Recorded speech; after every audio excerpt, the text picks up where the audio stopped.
सूत्रांकडून कळतंय। तर मोदी है तो मुमकिन है ही दंतकथा झाली असं संजय राऊत म्हणालेत। महिला आरक्षणाच्या नावाखाली भोंदू बिल आणलं गेलं असं संजय राऊत म्हणाले। तर मोदींचं नेतृत्व ही सत्यकथा, राऊतांची जंतकथा असं म्हणत नवनाथ बन यांनी उत्तर दिलंय।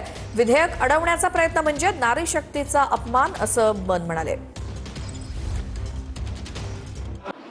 मोदी है तो मुमकिन है ही आता दंतकथा झाली।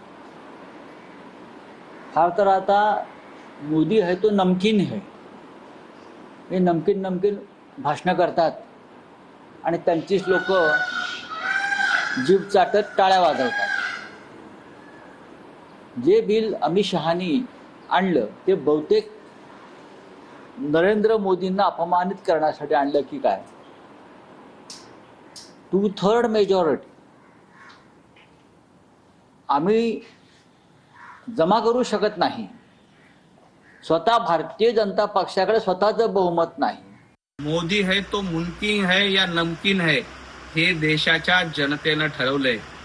ती दंतकथा नाही तर सत्यकथा आहे। पंतप्रधान नरेंद्र मोदीजी 3 वेळेला निवडून आले। संजय राऊत तुमच्या पक्षाची जंतकथा झालेली आहे। पोटात जसे जंत वळवळतात तसं तुम्ही वळवळतायत हे देखील महाराष्ट्राने बघितलंय। ज्या पद्धतीनं महिला आरक्षण विरोधी भूमिका तुम्ही घेतली आणि महिला आरक्षणाचं विधेयक संसदेमध्ये पाडण्याचं काम उभाटा गटाने केलं। लाडक्या बहिणी तुम्हाला माफ करणार नाहीत।